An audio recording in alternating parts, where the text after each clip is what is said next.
Bom dia. Bom dia. Tudo bom, João?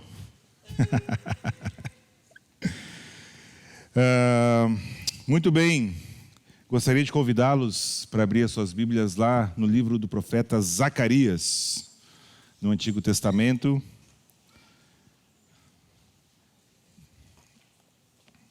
Um pouquinho antes aí de Mateus.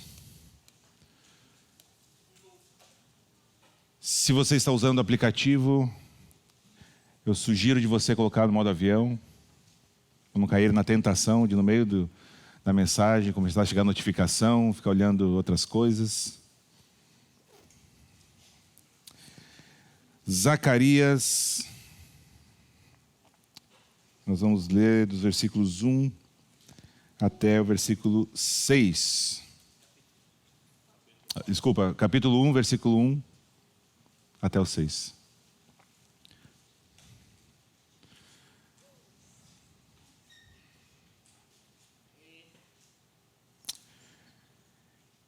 Então vamos ler, diz assim o texto: No 8º mês do 2º ano do reinado de Dario, a palavra do Senhor veio ao profeta Zacarias, filho de Berequias e neto de Ido. O Senhor muito se irou contra os seus antepassados, por isso diga ao povo: Assim diz o Senhor dos Exércitos: Voltem para mim, e eu me voltarei para vocês, diz o Senhor dos Exércitos. Não sejam como seus antepassados, aos quais os antigos profetas proclamaram: Assim diz o Senhor dos Exércitos: Deixem os seus caminhos e as suas más obras. Mas eles não me ouviram, nem me deram atenção, declara o Senhor. Onde estão agora os seus antepassados? E os profetas, acaso vivem eles para sempre? Mas as minhas palavras e os meus decretos, que ordenei aos meus servos, os profetas, alcançaram os seus antepassados e os levaram a converter-se e a dizer: O Senhor dos Exércitos fez conosco o que os nossos caminhos e práticas mereciam, conforme prometeu. Vamos orar mais uma vez, gente? Senhor Jesus, obrigado mais uma vez, Pai, pelo tempo que tivemos de te adorar, te louvar com canções. Obrigado, Senhor, pelo tempo que teremos aqui de exposição da Tua Palavra. Usa esse tempo, Senhor. Mais uma vez pedimos ao Senhor que abra o nosso entendimento, nos faz entender aquilo que o Senhor tem para cada um aqui nesta manhã, Pai. Nos desafia, nos confronta, nos exorta com a Tua Palavra, conforme a Tua vontade e o Teu propósito para cada um, Senhor. É isso que eu te peço, em nome de Jesus. Amém. Muito bem, uma das grandes perguntas da vida, não sei se você já se fez essa pergunta, se não se fez, fará, é como começar tudo de novo. Como recomeçar alguma coisa? Como desfazer alguma coisa que eu fiz e que agora gostaria de não ter feito? Como nós podemos ter um novo início? Várias pessoas com casamentos desfeitos, amizades quebradas, sonhos e planos frustrados, diariamente se fazem essa pergunta: como recomeçar? Como começar de novo? Como que eu posso agora retomar a minha vida, porque talvez as coisas saíram do prumo ou daquilo que eu gostaria que fosse. E essa também era uma pergunta dos moradores de Judá. Eles se faziam essa pergunta na época de Zacarias, esse profeta que foi pós-exílio, e falou essas palavras que acabamos de ler no início, né, do seu livro ali para o povo. A pergunta que eles faziam era como recomeçar tudo do zero. E por que eles se perguntavam a respeito disso? Porque este povo havia sido levado em cativeiro para a Babilônia, muitos anos antes, porque, como a gente leu também, Deus havia os avisado sobre os seus maus caminhos, sobre a sua má conduta. Os profetas os exortaram a mudar o seu caminho e a sua conduta, e eles não obedeceram. E então a sua grande cidade, Jerusalém, que era fortificada, bonita, foi reduzida a escombros. Seus muros foram queimados, a cidade foi queimada. Nabucodonosor sitiou a cidade. Os que ele não matou, levou em cativeiro para a Babilônia como escravos lá.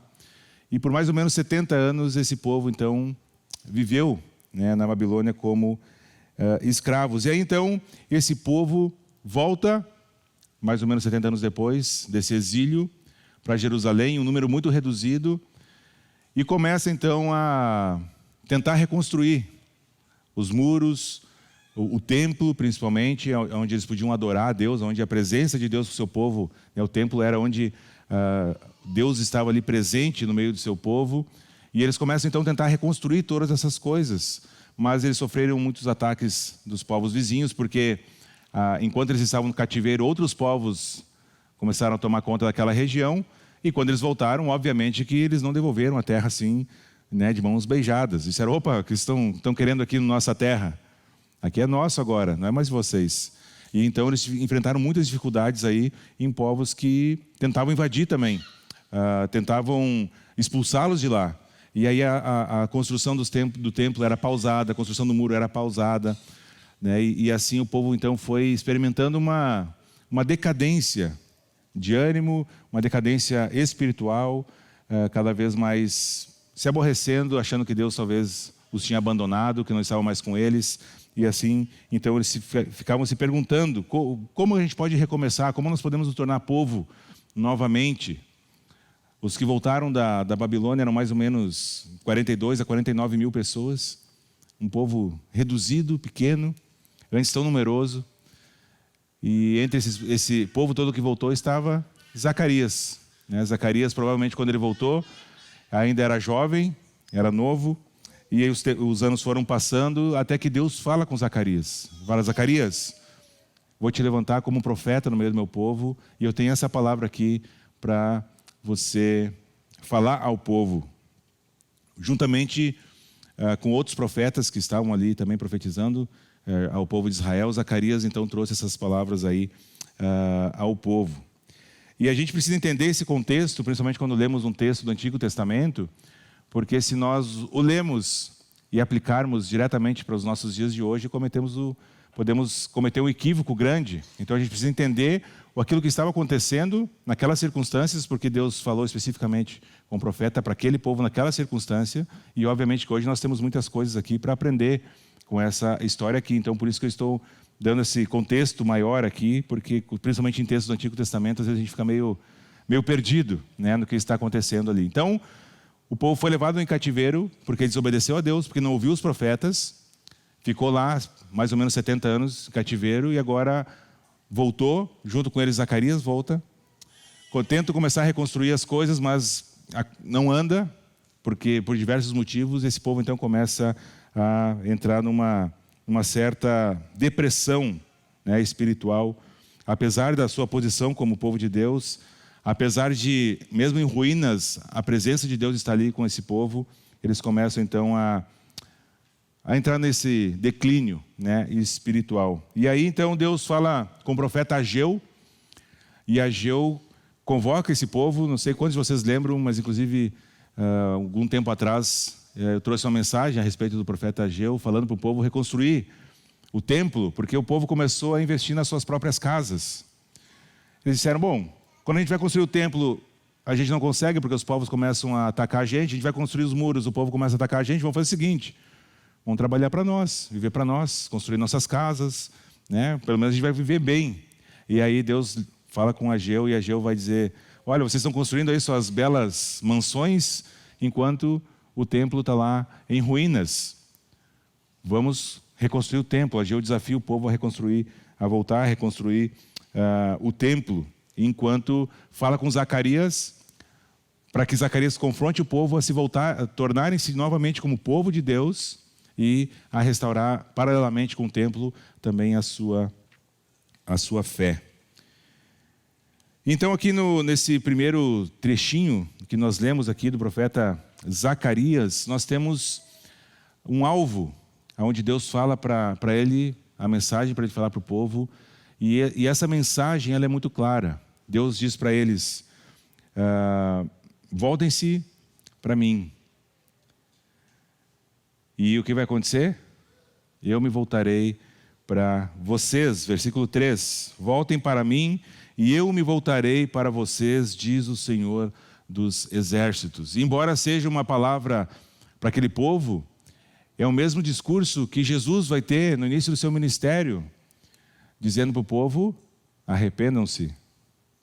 Arrependam-se. Quando Jesus começa a pregar as boas novas do Evangelho, ele começa a dizer, arrependam-se, se voltem para mim. Eu sou o caminho, a verdade e a vida, e ninguém vai ao Pai a não ser por mim. Então, Zacarias, de certa forma aqui, mesmo talvez sem saber, já está falando aquilo que Jesus mais tarde falaria também para o seu povo: arrependam-se, voltem-se para mim. E é isso que eu gostaria que nós prestássemos mais atenção, no que significa de fato arrependimento. O que Deus queria falar com o povo lá de Judá, quando ele disse: voltem-se para mim. E o que Deus quer falar para mim e para você, hoje, dia 29 de janeiro de 2023, com arrependa-se, volte-se para mim, volte para mim. E, como eu já tentei fazer outras vezes, hoje também temos uma rima para tentar gravar essa ideia. Mas essa é a mais fácil de todas, gente. Essa é a mais fácil de todas. Amanhã você vai chegar lá no teu trabalho de manhã e vai lembrar dessa rima aqui, de tão fácil que é. Olha só. Se em arrependimento a Deus eu me voltar, Jesus de todas as coisas pode me curar. Fácil, essa é muito fácil, né? Muito simples. Então, sem arrependimento para Deus eu me voltar, esqueci uma parte, tão fácil. Por sua graça, Jesus de tudo pode me curar. Tá? Faltou um detalhe, que é pela graça. Detalhe importante. Mas no final eu vou relembrar, tá? Então, tem a versão 1 e a versão 2 agora. Muito bem, o que Deus estava falando com o profeta Zacarias a respeito do arrependimento? Esse assunto tão importante e é um assunto que nós detestamos. Vai dizer que você gosta de arrepender-se. Ninguém gosta de arrependimento. Ninguém gosta de arrependimento, né, João? Porque se eu me arrependi, é porque eu percebi que alguma coisa na minha vida estava errada. Alguma coisa não estava de acordo com o que a palavra ensina. Alguma coisa não está de acordo com aquilo que Deus espera de mim. E aí então vem o arrependimento. E aí então no versículo 3, Deus fala: voltem para mim. E essas primeiras declarações aqui de Zacarias ressaltam essa doutrina tão importante e talvez tão negligenciada em nossos dias, que é o arrependimento. Temos vivido uma era em que a graça de Deus tem sido barateada, tem se ensinado que eu posso fazer todas as coisas e que no fim das contas Jesus vai me perdoar porque Ele é bonzinho. E que eu posso viver a minha vida como eu bem entender. Eu posso pecar o quanto eu quiser, deliberadamente. E que no fim tudo vai dar certo, eu vou estar no céu com Jesus porque Ele é bom. Ele é bom, a sua graça não tem limites. E Ele vai me levar no fim das contas para o céu. Afinal de contas, se Ele me punisse pelo meu pecado, Ele não seria um Deus bom.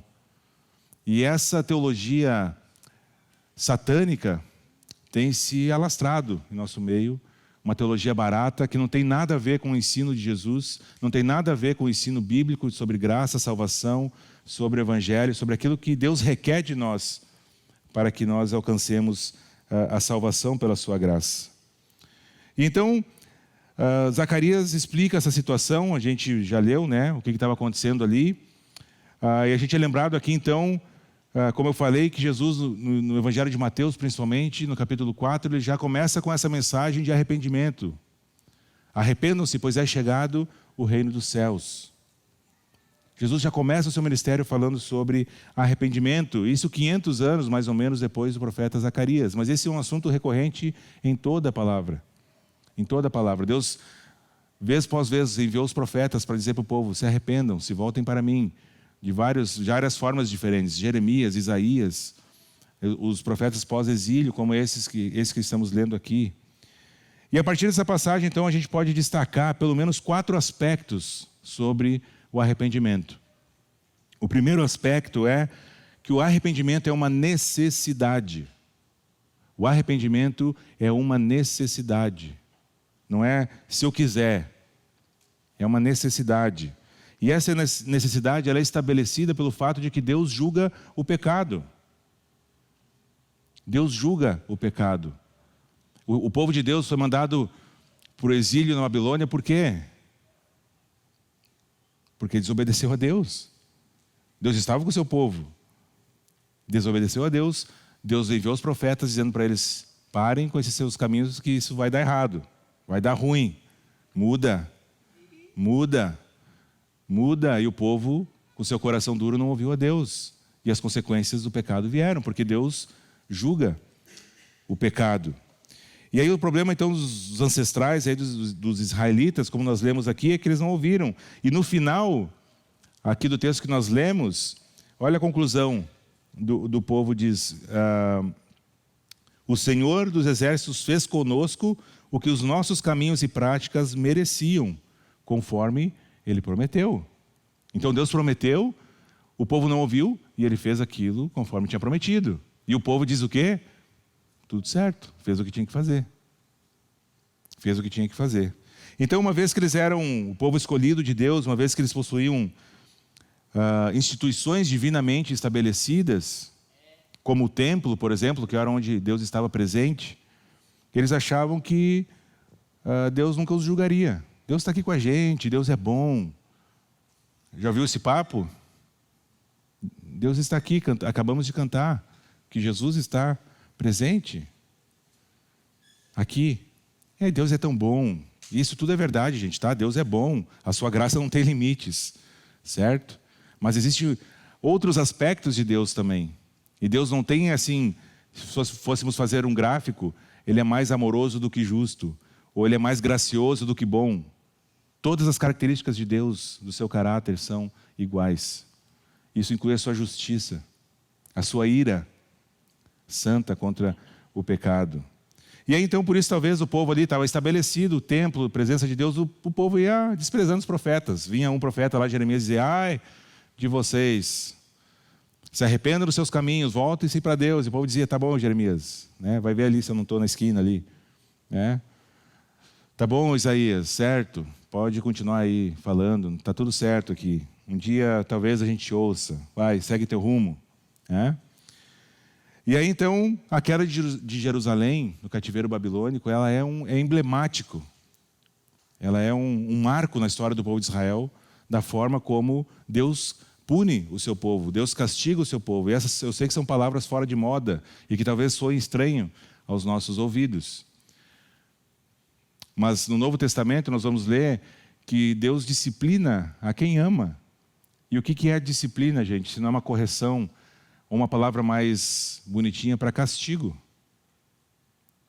Porque a gente começa a sair dos trilhos, assim como nossos filhos, e a gente precisa trazê-los de volta.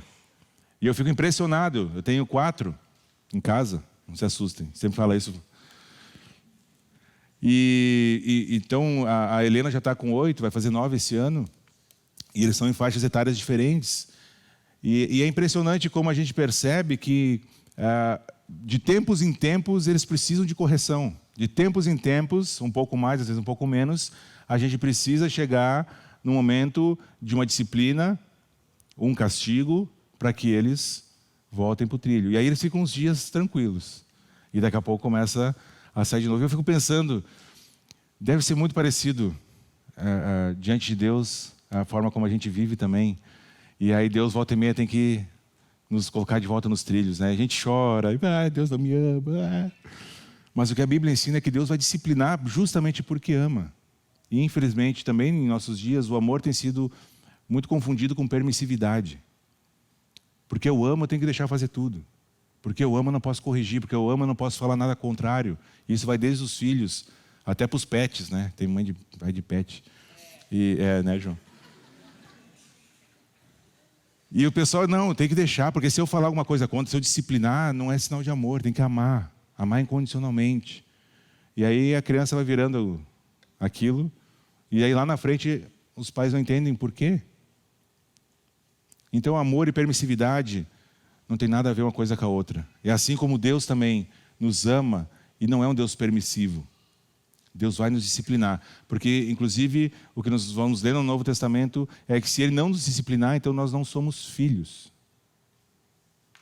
Porque todo pai vai disciplinar o filho a quem ama.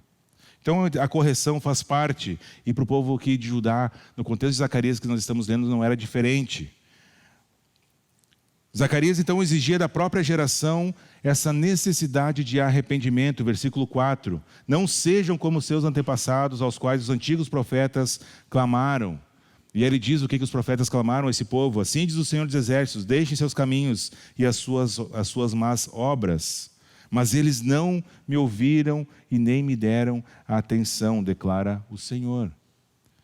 Então Zacarias vai falar sobre essa necessidade de arrepender-se. Não sejam como os antepassados, que Deus mandou os profetas e eles não ouviram. Não sejam como eles. É a resposta óbvia, então, para quem estava diante das ruínas de uma cidade que em outros tempos era magnífica. Aquele povo diante daquelas ruínas, eles não tinham opção a não ser se voltar para Deus. E incrivelmente eles estavam se afastando de Deus, ao invés de se voltarem para Deus. Então seus antepassados foram levados à escravidão no exílio, e até mesmo os profetas já não existiam mais. E aí Deus começa então a levantar de novo os profetas para orientar esse povo. E finalmente então Zacarias concluiu com a realidade da palavra profética de Deus, versículo 6, que aqui nós já lemos, de que Deus fez aquilo que prometeu, e que se o povo não ouvisse, novamente iria acontecer. Então se voltem para Deus, é uma necessidade, se arrependam dos seus caminhos, é uma necessidade o arrependimento. Esse é o primeiro aspecto. O segundo diz respeito à definição de arrependimento. Nós precisamos entender o que a Bíblia ensina a respeito de arrependimento, o que é arrependimento bíblico, verdadeiro. E o arrependimento então implica tanto em deixar o pecado, quanto se voltar para Deus. Não é um sentimento, não é choro, não é postura exterior, é uma ação. Arrependimento é uma ação. Eu abandono o pecado ao mesmo tempo que eu me volto para Deus. E todas as implicações, obviamente que falar em abandono do pecado é simples, mas há diversas implicações em abandono do pecado, porque o pecado geralmente é algo que a gente gosta. E é difícil a gente abandonar alguma coisa que a gente gosta. Normalmente está ligado a coisas que nós colocamos no lugar do próprio Deus na nossa vida. E nós precisamos abandonar essas coisas ao mesmo tempo que nos voltamos de novo para Deus. Deixem os seus caminhos e suas más obras. Então o arrependimento implica em deixar o pecado e se voltar para Deus. Uma ação, uma decisão intelectual. Pode ser que a gente sinta, pode ser que sim, né? Nós somos seres integrais, sentimos as coisas também. Mas o arrependimento não está tão ligado assim ao sentimento, à vontade de se arrepender. Normalmente nós não vamos querer nos arrepender, principalmente quando são pecados que nós gostamos de cultivar. E aí então entra uma escolha, uma decisão profunda, séria diante de Deus, de se arrepender. E isso não é nada diferente do que Zacarias está falando para o povo, que era requerido deles naquela época, e o que Deus requer de nós nos dias de hoje. O arrependimento nos dias de hoje implica em quê? Abandono do pecado e se voltar para Deus. Não tem diferença nos tempos do povo de Judá, de Zacarias e nos nossos dias de hoje. Então esse arrependimento ele diz respeito tanto às nossas ações quanto às nossas atitudes, aos nossos pensamentos. Nós temos a tendência de pensar que nos arrependermos se a gente só maneirar um pouquinho naquilo que a gente está fazendo. Ou a gente espera, né, até que o sentimento venha. E aí a gente vai passando meses, anos, no mesmo pecado, no mesmo erro, porque não decide se arrepender. É claro que há uma ação divina no arrependimento. Eu não consigo convencer ninguém de vocês sobre arrependimento, sobre pecado. Quem faz isso é o Espírito Santo. Mas a partir do momento que o Espírito Santo toca o nosso coração e a gente percebe que a gente está pecando, que a gente está errado, que a gente está falhando, também há uma ação nossa de se afastar do pecado, de dar os passos necessários no abandono do pecado, de parar com a prática daquilo que eu estava fazendo e de me voltar para Deus.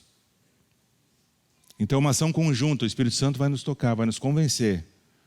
Mas eu também preciso dar os passos necessários em direção ao abandono do pecado e a me voltar para Deus. Zacarias, no versículo 3, expressa isso muito claramente, dizendo: voltem para mim, e que aí nós vamos experimentar Deus se voltando para nós. Ou seja, se nós irmos para Deus, Deus vai se voltar para nós. E nós vamos ver mais para frente o que isso significa. Então, esses dois elementos são inseparáveis: abandono do pecado e voltar-se para Deus. De um lado, nós não podemos voltar para Deus se não abandonarmos o pecado. E por outro lado, nós não vamos abandonar o pecado se não haver uma ação de Deus. Mas as duas coisas estão ligadas. Agora, eu não posso me isentar da responsabilidade. O Espírito Santo não me tocou. Eu não percebi ainda. Não sei se isso é errado, se não é. Está claramente na palavra. E a gente vai dando desculpa.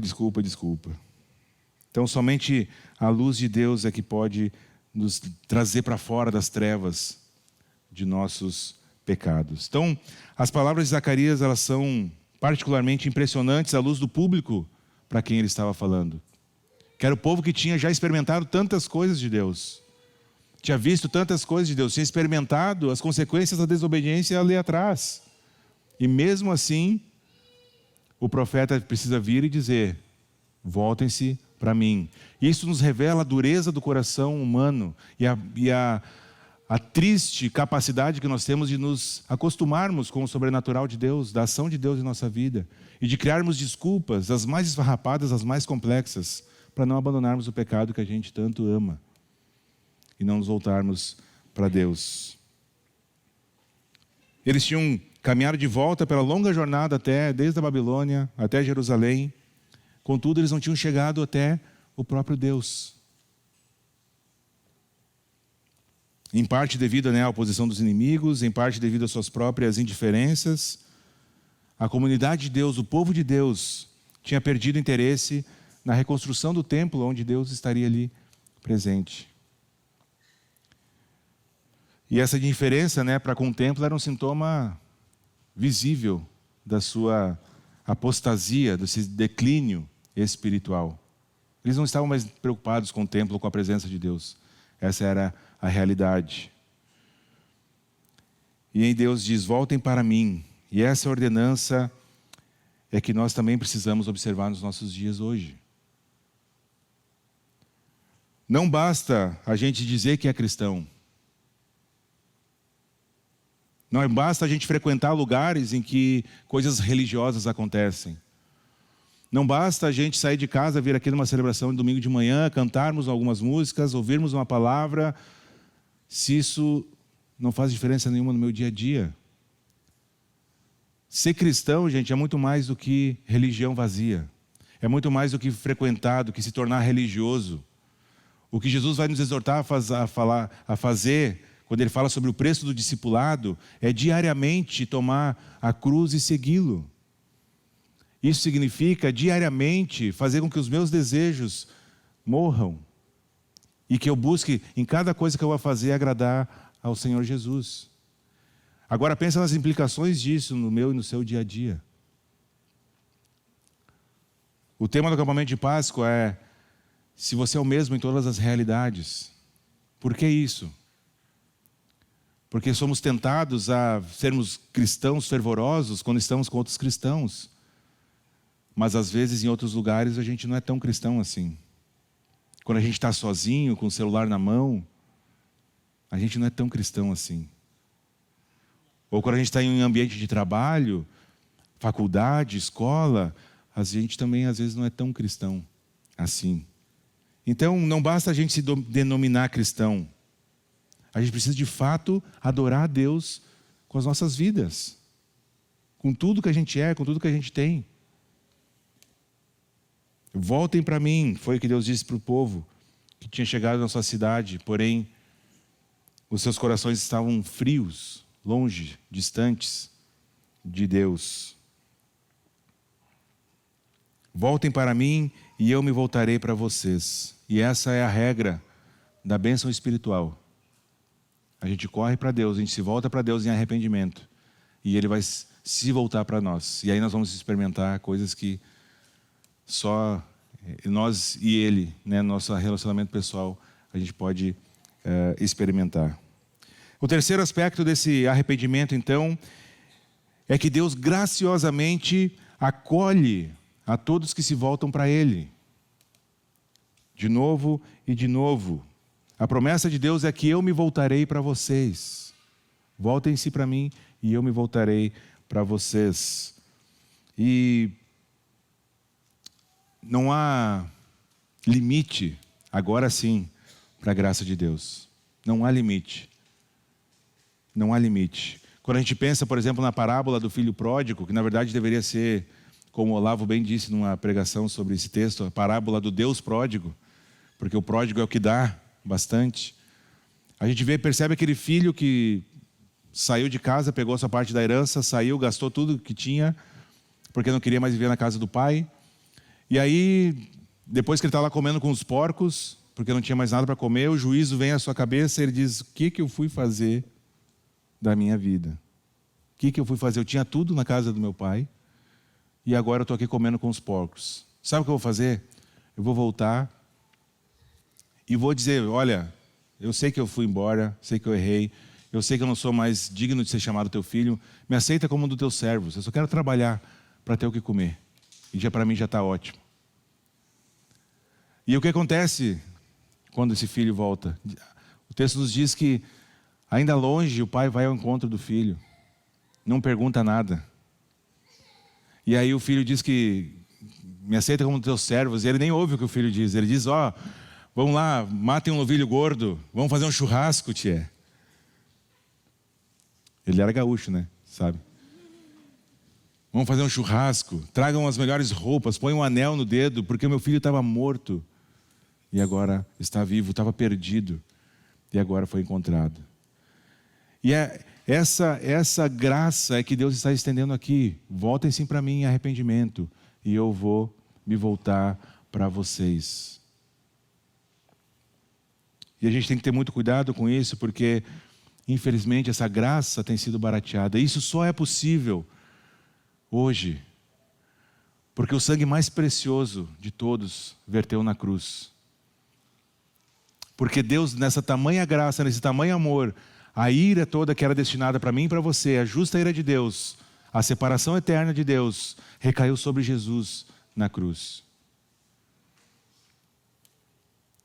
Deus derramou sobre Jesus a justa ira que era para vir para a minha vida e para a sua vida. E a gente, como não experimentou isso, não tem nem a noção da profundidade do que isso significa. Então não importa o que você fez. E essas palavras são perigosas, mas entenda o que eu estou dizendo. Não importa o que você fez, se você se voltar em arrependimento a Deus, Deus pode fazer novas todas as coisas. Absolutamente todas as coisas. Não há relacionamento quebrado que Deus não possa restaurar. Não há pecado que Deus não possa perdoar. Não há estrago que Deus não possa consertar. Se você em arrependimento se voltar para Deus, a promessa é: eu me voltarei para você. Isso nos leva então ao último aspecto sobre o arrependimento, que é o meio pelo qual nós podemos obter esse perdão, que é o sangue precioso de Jesus derramado na cruz. A sua vitória sobre a morte, a sua ressurreição, a expiação de nossos pecados. No Antigo Testamento, o cordeiro precisava ser morto, o sangue desse cordeiro deveria ser derramado para que os pecados fossem expiados, fossem pagos. E aí então o sacerdote fazia todo esse trabalho, fazia a expiação de seus próprios pecados, porque se ele entrasse no templo para fazer o sacrifício com pecado, ele caía morto lá. Tanto é que em alguns casos entravam com um sininho na roupa, ou com uma corda até presa na roupa, e se o sacerdote entrasse lá, eles ouvissem um barulho do sino, ou ele demorasse muito para sair, o povo já sabia, o profeta entrou com pecado. E aí eles puxavam, porque se eles entrassem lá também morriam. Porque a presença de Deus, a santa presença de Deus era tão poderosa ali, que se entrasse em pecado, morria na hora. E Jesus é o quê? É o Cordeiro de Deus, o perfeito, que fez essa expiação dos pecados de uma vez por todas, suficiente para todos aqueles que se voltam em arrependimento para Deus e podem experimentar da cura e da graça. Então esses primeiros versículos de Zacarias, eles de certa forma apontam para Jesus. Porque Deus está dizendo: voltem-se para mim em arrependimento e eu me voltarei para vocês.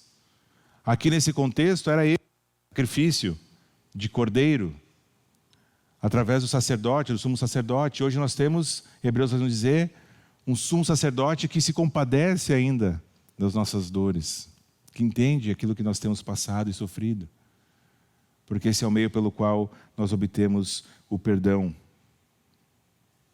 O teólogo chamado J.I. Packer, ele explica o seguinte: entre nós, pecadores, e a ameaça da ira divina está a cruz do Senhor Jesus.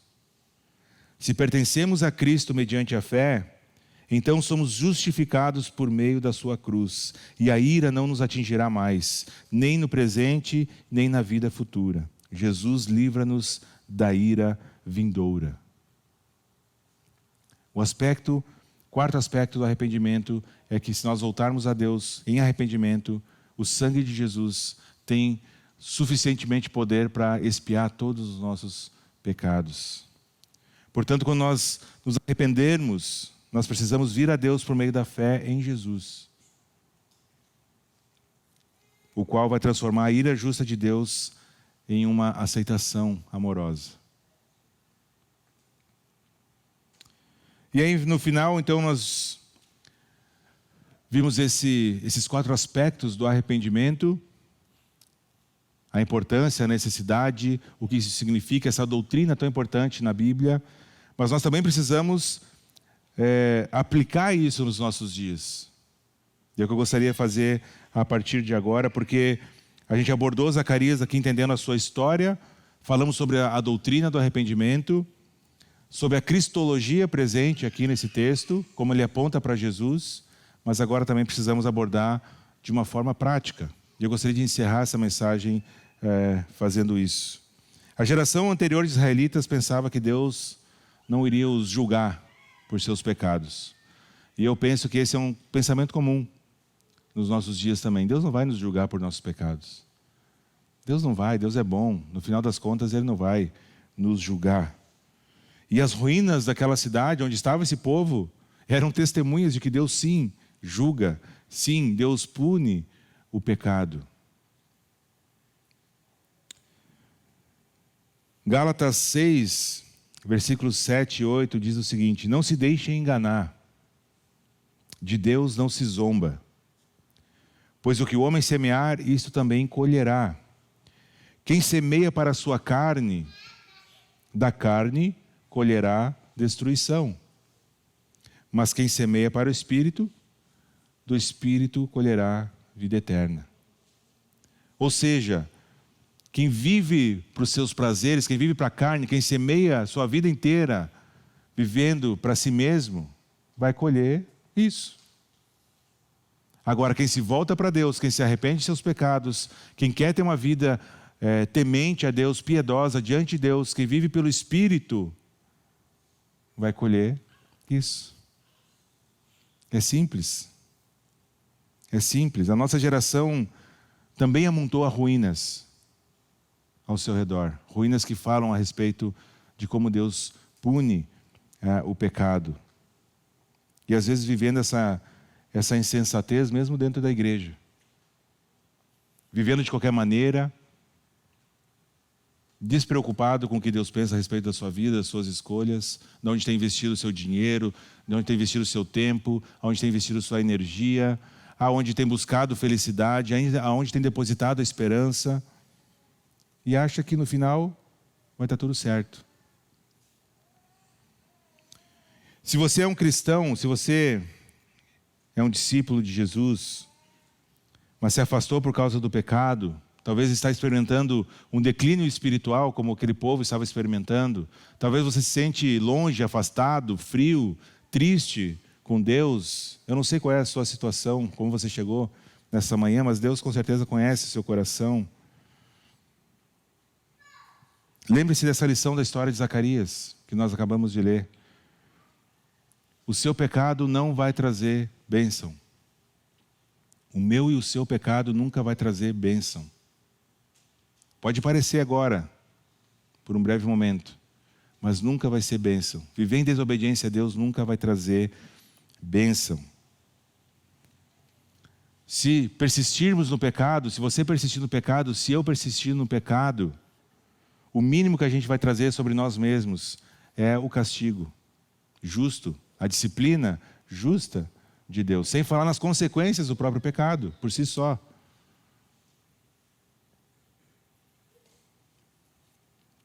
E talvez vai provar que verdadeiramente o nosso coração nunca foi de Jesus. Talvez vai provar que verdadeiramente, lá no final das contas, a minha vida nunca foi entregue ao Senhor Jesus. Talvez vai provar que a minha vida, para mim, era muito mais importante do que Jesus, a sua palavra, qualquer outra coisa desse tipo. E aí lá no final nós vamos descobrir, como aqueles que Jesus fala no Evangelho de Mateus, que vão chegar para Jesus e vão dizer: mas Senhor, Senhor, em teu nome fizemos maravilhas, expulsamos demônios, fizemos milagres. E Jesus vai dizer: afasta-se de mim, porque eu não conheço vocês. Então, na verdade, esse convite de Deus manifesta a graça a todos os cristãos. Como eu falei, eu não sei como é que você está. Eu não sei como você chegou. Nos altos e baixos da nossa vida espiritual, a gente pode sempre se arrepender, sempre voltar para Deus, tendo a certeza do seu perdão. Agora, como Paulo vai dizer, então, porque abundou o pecado, abundou a graça, onde abundou o pecado, eu posso então pecar deliberadamente porque a graça superabundou? De maneira nenhuma. De maneira nenhuma. A graça de Deus, a bondade de Deus não é permissão para a gente fazer o que quiser e depois eu peço perdão e está tudo certo. Não se engane. Não se engane, a vida cristã não é dessa forma que funciona. Arrependimento requer duas coisas, lembra? Afastamento do pecado e se voltar para Deus. Pode ser que ali na frente eu tropece de novo. E de novo esse processo tem que acontecer na minha vida. Afastamento do pecado e me voltar para Deus. Se Deus permitiu que o seu povo escolhido, que era Israel, a nação eleita por seu próprio amor, por seu próprio propósito, fosse derrotado, fosse levado cativo para a Babilônia. E antes disso, já tinha sido escravo no Egito por muito tempo. Se Deus permitiu que isso acontecesse com o seu povo, por que vocês acham que Deus não vai também permitir que as consequências do pecado nos atinjam? Que as consequências da nossa desobediência recaiam sobre nós? Ele vai permitir, porque assim Ele vai quebrar o nosso coração para nos trazer para perto dele de novo. A lição então é clara para se você é um cristão. Você precisa se arrepender de seus pecados, de novo e de novo. Abandonar o pecado e se voltar para Deus. Voltem para mim, diz o nosso Deus, e eu me voltarei para vocês. E se você não é um cristão ou não conhece a Jesus pessoalmente, se arrependa. Vale tanto para o cristão como para o não cristão. Se arrependa de seus caminhos. Abandone suas más condutas. Mas eu sou tão bom, eu não faço nada de ruim. Podia estar matando, roubando. Estou aqui trabalhando, me esforçando. É verdade. Mas você nasceu separado de Deus por causa do pecado lá no Jardim do Éden.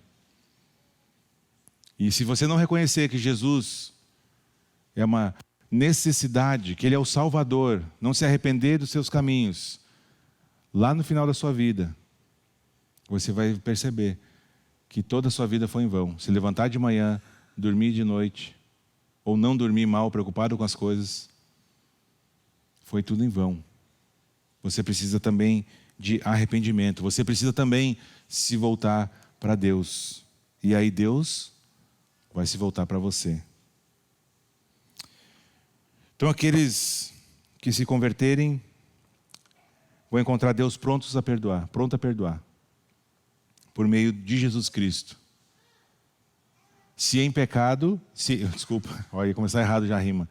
Se em arrependimento a Deus eu me voltar, por sua graça, Jesus pode de tudo me curar. Amém? Não importa como você tem vivido até agora. Não importa como você chegou aqui. Importa é o que você vai fazer a respeito disso agora. Importa são os passos ou não que você dará a partir de agora.